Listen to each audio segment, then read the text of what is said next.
घर संभालना सिर्फ काम ही नहीं बल्कि एक मुकम्मल ज़िम्मेदारी है। अगर हम थोड़ी सी समझदारी के साथ कुछ हैबिट्स को अडॉप्ट कर लेना तो हमारा हर दिन आसान हो सकता है। तो आज के इस ब्लॉग में मैं आपके साथ कुछ ऐसी हैबिट शेयर करूंगी जो ना सिर्फ आपके डे को प्रोडक्टिव बना सकती हैं बल्कि साथ ही साथ मैं आपके साथ अपना टीमू शॉपिंग हॉल भी शेयर करूंगी कि मेरा टीमू पे शॉपिंग का एक्सपीरियंस कैसा रहा। तो चलिए शुरू करते हैं आज का व्लॉग। अस्सलाम वालेकुम, कैसे हैं आप सब? उम्मीद है आप सब खैरियत से होंगे। हर फीमेल की सुबह का आगाज़ काम से होता है और रात गए तक ना छोटे छोटे कामों का ना ख़त्म होने वाला सिलसिला जारी रहता है। काम कोई भी हो, मुश्किल वो तब तक ही लगता है जब तक हम ये नहीं जानते कि उसको करना कैसे है। और ये रिस्पॉन्सिबिलिटी पूरा करने का एक ही वे है, वो है प्लानिंग। विद प्री प्लानिंग आप नॉन इंटरेस्टिंग कामों में थोड़ा सा इंटरेस्ट तो पैदा कर ही सकते हैं। मेरे पास कितना टाइम है इसके अकॉर्डिंग ही मैं डिसाइड करती हूँ मुझे आज क्या करना है, ताकि कोई भी काम हमारी एनर्जी और टाइम को अननेसेसरीली इफ़ेक्ट ना कर सके। इन सब कामों को करने से पहले सुबह का आगाज़ अच्छे और वक्त पर बने हुए नाश्ते से हो, ये मेरी पहली प्रेफरेंस होती है। मैं कोशिश करती हूँ कि नाश्ता हमेशा मैं करूँ, कभी भी स्किप ना करूँ, क्योंकि ये हमारी एनर्जी का पहला सोर्स होता है। नाश्ते से फ्री होने के बाद मैंने कुछ मंगवाई हुई थी वेजीज़ और ग्रॉसरी। इन सब को मैंने करना था क्लीन। और मॉनसून के सीज़न की वजह से मैं प्रेफर करती हूँ कि आफ्टर 2 वीक्स मैं ग्रॉसरी करूँ और उतनी ही करूँ जितनी की यूज़ हो जाए, क्योंकि दालों में मसालों में नमी बड़ी ही जल्दी पड़ जाती है, जितनी मर्ज़ी आप केयरफुल हो। तो यहाँ सबसे पहले मैं वेजेस को अच्छे से साफ़ करके रख लूँगी और यहाँ पर प्याज वाली टोकरी को ना मैं अच्छे से क्लीन करके उसमें एक शीट बिछा देती हूँ और प्याज़ों को भी हमेशा अच्छे से क्लीन करके रखती हूँ। बाज़ दफ़ा मैंने बड़े घरों में नोटिस किया है कि वो प्याज का या आलू का शॉपर आया, वो टोकरी में वैसे ही उल्टा दिया जाता है और इतना मेसी सा लग रहा होता है, वो छिलकों से और मिट्टी से भरी होती है। जितनी देर मैंने प्याज क्लीन किया उतनी देर जो आलू थे उनकी मिट्टी क्लीन हो गई थी, उनको मैंने अच्छे से साफ़ करके उनको भी स्टोर करके रख दिया। और ये सारी चीज़ें जो हैं जितनी भी मैंने मंगवाई हुई थी, दालें वगैरह ऑलरेडी मेरे पास थी तो मैंने वो नहीं मंगवाई। हेयर ऑयल, शैम्पूस वगैरह ख़त्म हो चुके थे, वो मैंने मंगवाए हैं। और सारी चीज़ों को मैं साथ के साथ ही उनकी जगह पे रखती जाऊंगी। मेरे ख़्याल में अगर हमने हर चीज़ को अपने घर में एक प्रॉपर जगह दी हो तो उस चीज़ को उस जगह पे रखने से एक तो हमें आसानी से वो चीज़ दोबारा से मिल जाती है और हमारा वक्त भी बचता है। अक्सर हमारे घरों में ऐसे खाली जार होते हैं जिनको स्टिकर के समेत यूज़ करना बड़ा ही मैसी लुक देता है। तो मैं क्या करती हूँ, इनको गर्म पानी में डिप कर देती हूँ जिससे इनके जो स्टिकर्स होते हैं वो इजीली उतर जाते हैं।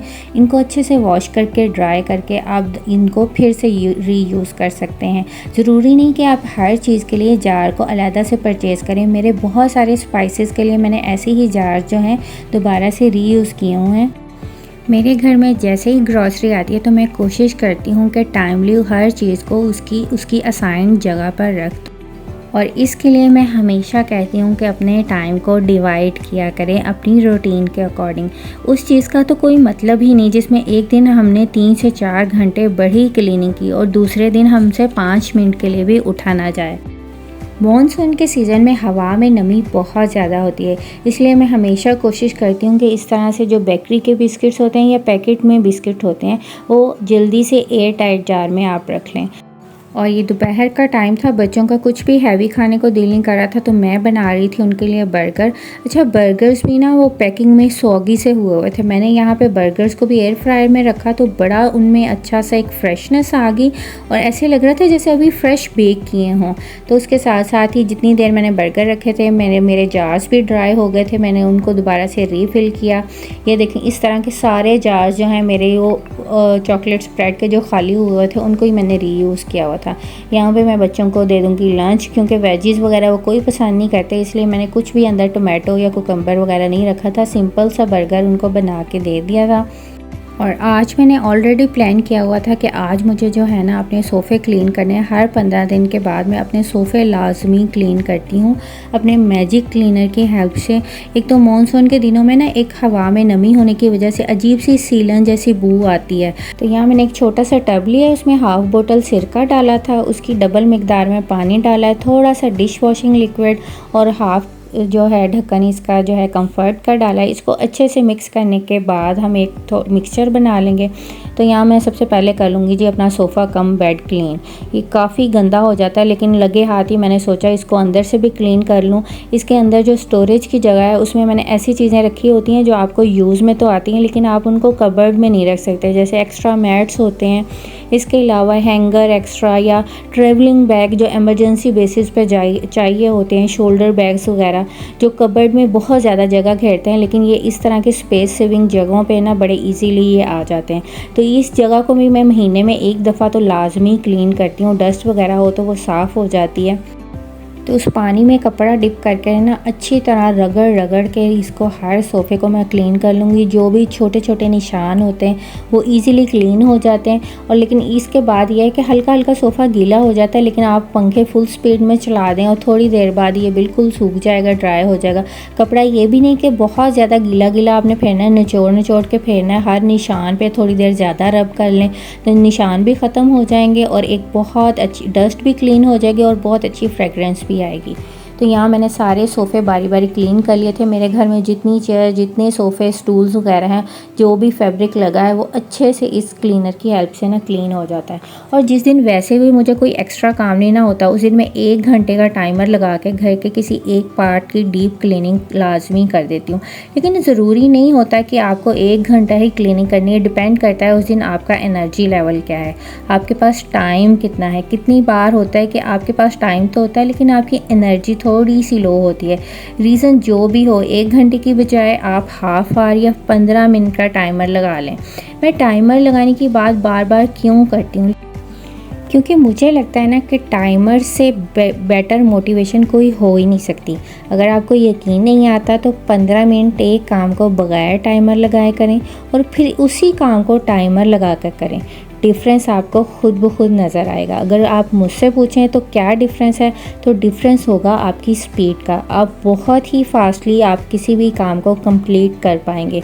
ये फार्मूला ना आप हर उस काम के लिए अप्लाई कर सकते हैं जिसमें कोई भी ख़ास इंटरेस्ट नहीं है आपको करने में, आप बोरिंग फील करते हैं उस काम को करने से। और किचन में काम करने की सबसे बेहतरीन टिप है मल्टीटास्किंग। मल्टीटास्किंग के थ्रू आप टाइम को जितने अच्छे से यूटिलाइज़ कर सकते हैं, इतनी एफिशिएंटली हर काम को कंप्लीट कर सकते हैं। बर्तन सेट करने के बाद मैंने साथ के साथ ही खाना बनने के लिए रख दिया था। आज मुझे बनाना था अरवी गोश्त में बेसिक स्पाइसेस प्याज, लहसुन, अदरक डाल के मैंने पकने के लिए रख दिया था। साथ के साथ ही मैंने सब्ज़ी बना ली थी। अरवी में हमेशा थोड़ी सी लेस होती है, इसलिए इसको मैंने ऑयल में नमक डाल के थोड़ी देर इसको पकने के लिए रख दिया था। कुछ लोग इसको डीप फ्राई भी करते हैं, लेकिन मुझे लगता है डीप फ्राई वाला ऑप्शन थोड़ा हेल्दी भी नहीं है। तो जितनी देर में मेरी अरवी बनेगी उतनी देर में मैं साथ के साथ आटा भी गूंद लूँगी। और ज़रूरी नहीं होता कि किचन में हर काम के लिए आपको सेपरेटली खड़ा होना पड़े। आप किचन में एक ही टाइम में ना एक से ज़्यादा काम करके ना सिर्फ आप अपने वक्त की बचत कर सकते हैं, बल्कि गर्मी के इस मौसम में ये मल्टीटास्किंग वाली हैबिट ना आपके लिए बड़ी ही यूज़फुल साबित होती है। तो यहाँ पे गोश्त गल चुका था, उसमें मैंने दही में थोड़े से बेसिक स्पाइसेस ऐड किए हैं। उसको भून के उसमें अरवी ऐड करने के बाद इसमें जितनी मुझे ग्रेवी रिक्वायर्ड होगी मैं पानी डाल के इसको पकने के लिए रख दूँगी। जितनी देर में अरवी बनी थी उतनी देर में जी आटा भी गूंद चुका था। इवन साथ साथ ही मैंने सारे बर्तन भी धो लिए थे। और जहाँ पे जी ग्रेवी बिल्कुल अच्छे से पक चुकी थी, एंड पे मैंने गरम मसाला डाल के इसको ढक दिया है। और यहाँ आता है जी इस व्लॉग का सबसे इंटरेस्टिंग पार्ट। ये मैंने कुछ चीज़ें ऑर्डर की थी तीमू से, कुछ किचन की चीज़ें मैंने ऑर्डर की थी और मेरा एक्सपीरियंस बहुत ही अच्छा रहा। सबसे पहली चीज़ है जी ये सिलिकॉन का मोल्ड। इसमें मैंने टोमेटो प्यूरी बना के फ्रीज़ की थी और बहुत अच्छे से ये क्यूब्स बन जाते हैं और ईज़िली ये निकल के आते हैं। और गर्मियों के दिनों में जब दिल कर रहा होता है कुकिंग का काम गर्मी में जल्दी हो जाए, तो इस तरह से अगर आप क्यूब्स बना के रख लेते हैं ना तो ये बहुत ही हेल्पफुल साबित होते हैं। आपका कुकिंग का काम मिनटों में कंप्लीट होता है। तो नेक्स्ट ये चीज़ थी एक मिरर। ये मेरी बेटी ने ऑर्डर किया था। अच्छा, इसके रिव्यूज़ पढ़े बगैर ही मैंने ऑर्डर कर दिया था और मैं समझी थी ये मेटल का है, लेकिन ये प्लास्टिक का था और ये इतनी अच्छी क्वालिटी का नहीं था। और एक कैचर मैंने मंगवाया था। और नेक्स्ट वन है ये जी पीलर। ये भी काफ़ी यूज़फुल लगा। इसके काफ़ी फंक्शंस थे। एक साइड से ये पील करता है, दूसरी साइड से इस ना बारीक स्ट्रिप्स में काट देता है। यहाँ पे मैं आपको करके भी दिखाऊंगी। तो ये बहुत अच्छे तरीके से सैलड बना सकते हैं आप। इसके साथ इजीली कैरेट को कर सकते हैं, कुकम्बर को कर सकते हैं, और मुझे बड़ा ही ये यूज़फुल लगा।